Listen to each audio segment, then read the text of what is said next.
Qual é o seu conhecimento da história da linha do Tua? Ora, muito bem.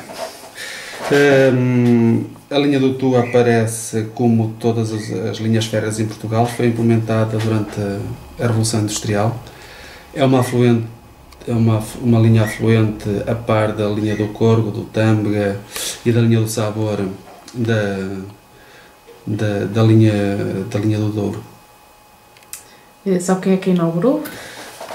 Portanto, isso ainda é do tempo da monarquia. Todo o projeto foi implementado pelo rei Dom Luís I. Essa linha teve tanta importância que o próprio rei veio à inauguração da linha e por cá ainda passou por cá uns tempos. Portanto, foi em 1887, salvo erro. E porquê é que foi criada a linha do Tua? Como eu tinha dito anteriormente, portanto, era o transporte da época, vem na sequência da Revolução Industrial, da máquina a vapor.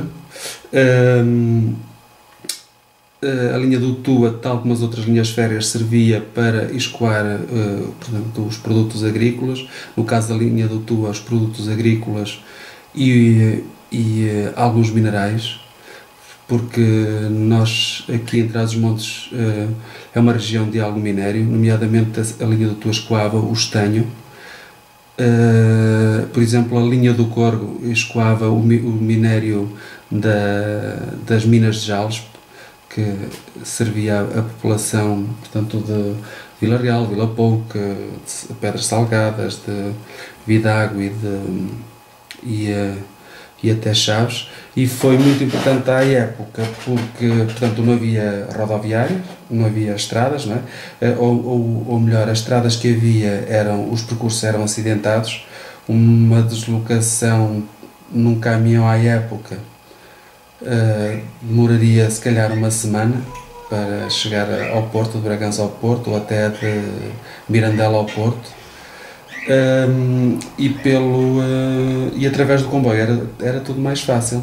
Portanto, apesar da morosidade do comboio, admitamos que o comboio na Mirandela ao Tua demoraria 2 horas e do Tua ao Porto demoraria aí umas 6, 7, se calhar 8 horas na altura do tempo a vapor. Portanto, o escoamento dos produtos fazia-se num instantinho. Baseado no seu conhecimento, explica a importância do comboio e da linha para a população.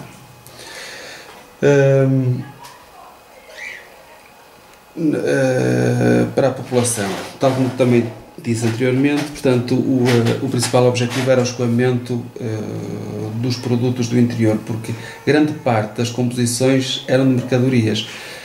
E ao mesmo tempo o transporte das pessoas para se poderem deslocar para os grandes centros urbanos, neste caso Bragança, Mirandela, Macedo de Cavaleiros e para o Porto, não é? Régua e Vila Real, que eram as principais cidades que serviam, onde as pessoas podiam comercializar os seus produtos. Nos últimos tempos da linha, é evidente que o número de pessoas que circulavam no comboio não era o mesmo do século passado, nem do início nem no final do século XIX, quando o comboio começou a circular na linha do Tua, porque desenvolveram-se outras vias de comunicação, nomeadamente as autoestradas e as vias rápidas, e as populações começaram-se a deslocar com maior facilidade entre as cidades. Admitamos que o comboio, portanto, nas últimas 2 décadas, deveriam circular uma média de 30, se calhar 40 pessoas por dia, não é? Isto ao ano é muito pouco. E no século passado circulava uma média de 30 a 40 mil pessoas por ano, o que é uma discrepância muito grande. Recorda-se de alguma pessoa que trabalhava no comboio ou na linha férrea? Sim, temos um senhor cá na aldeia, que é o Sr. Fernando dos Anjos, que foi maquinista durante muitos anos na linha do Tua. Lembra-se dos percursos que o comboio fazia? Sim, a linha na sua totalidade de Tua a Bragança tinha no total 134 km, salvo erro. Portanto, iniciava-se no Tua, servia ali algumas aldeias aqui do nosso concelho, nomeadamente o Castanheiro, Tralhariz e a Brunheda. Portanto, para mim esse é o percurso mais bonito, é uma garganta escavada, toda ela escavada, uma garganta rochosa, toda ela escavada pelo rio. E depois de Brunheda até Mirandela, portanto, toda a paisagem começa a ficar mais plana, começamos a entrar no Planalto de Mirandela e, portanto, a paisagem muda drasticamente, toda ela mais plana, a vegetação é totalmente diferente, enquanto que a vegetação nessa garganta que eu vos falei há bocado, toda ela as espécies predominantes são o sobreiro, o pinheiro, o carrasco e o carvalho. Para cima já vemos a oliveira, algumas vinhas, aliás bastantes vinhas e terras de cereal. A partir de Brunheda, depois temos Ribeirinha, depois temos Abreiro. Abreiro é uma estação curiosa. Na verdade, a estação foi construída na freguesia de Vieiro, mas como havia uma pessoa e Abreiro fica do outro lado do rio.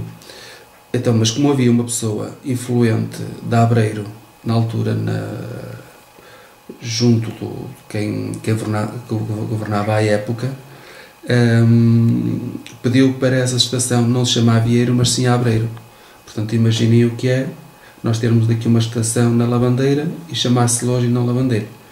Acho que era uma ofensa para nós, cada terra. Abreiro, portanto, depois por aí acima vamos encontrar Freixas, Mirandela, depois de Mirandela o Romeu, que é uma estação também muito bonita, que serve toda a propriedade do Clemente Neres. Foi uma pessoa também influente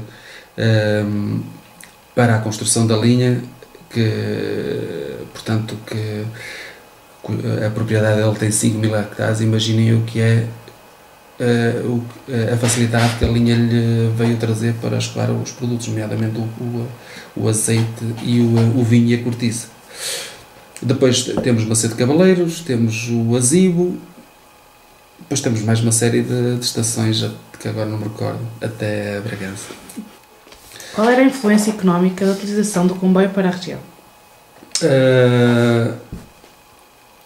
A grande participação no desenvolvimento económico das pessoas aqui era mesmo o escoamento dos produtos. Portanto, nós somos uma região rica na produção do vinho, do azeite, mais para cima, Bragança, Mirandela e Macedo Cavaleiros é uma zona de bastante cereal e todos esses produtos eram escoados através do comboio, dado que à época não existiam rodovias que permitissem a circulação de automóveis e de caminhões para o escoamento desses mesmos produtos. Fez um livro em conjunto com Jorge Lajinhas sobre o Vale do Tua. Fale-me desse livro. Este livro é um trabalho pessoal. Eu sou fotojornalista de profissão e fotodocumentarista e sempre achei que devia desenvolver um projeto cá na minha terra.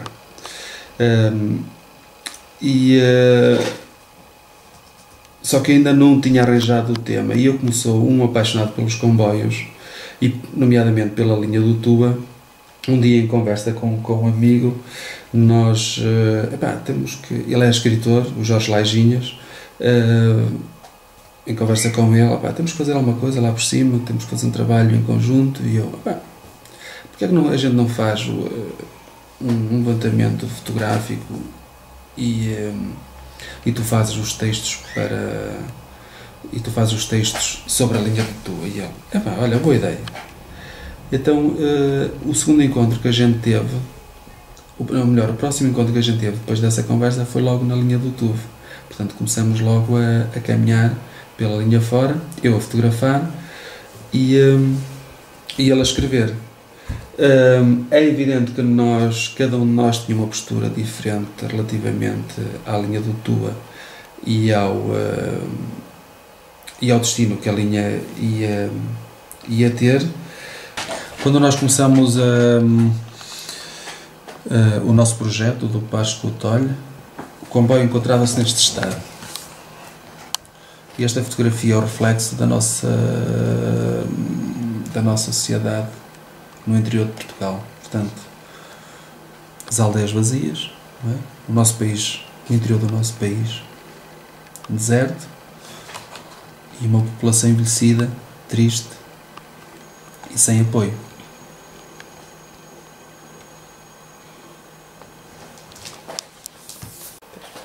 Uma vez que a linha do Tua terminou devido à construção da barragem, se esta obra não fosse construída, que destino podia dar à linha? Olha, eu acho que o grande trunfo dessa linha para o desenvolvimento económico da região seria sempre e passaria sempre pelo turismo. Se repararem, no verão vêm centenas de barcos carregados de estrangeiros de ouro acima e de ouro abaixo. As únicas pessoas que lucram com isso são nunca a população local. Mas sim, portanto, os donos das empresas das embarcações. Ao longo do percurso que essas embarcações fazem, criaram restaurantes e alguma hotelaria para albergar parte desses turistas. E com a linha do Tua nós podíamos fazer vários circuitos, aproveitando a linha do Douro, a linha do Tua, e depois, e por que não depois fazer a descida novamente para o Porto, ou para Vila Real,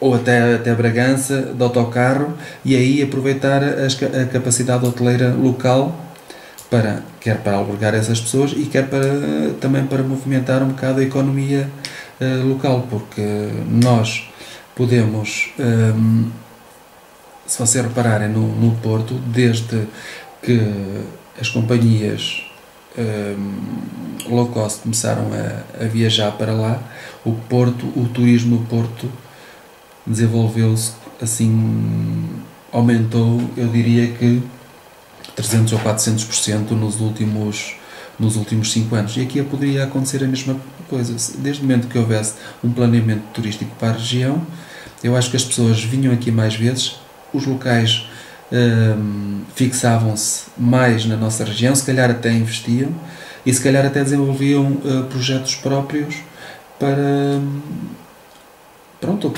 a região, para albergar pessoas, para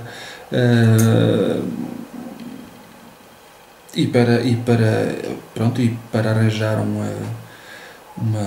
um trabalho próprio para as pessoas da nossa terra.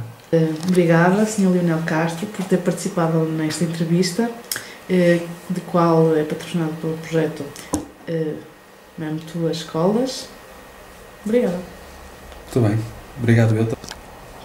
Obrigado eu também por participar neste projeto e espero que este projeto ajude a divulgar também o nosso trabalho, que acho que será uma mais-valia para esta causa da linha do Tua e do Vale do Tua. Obrigada.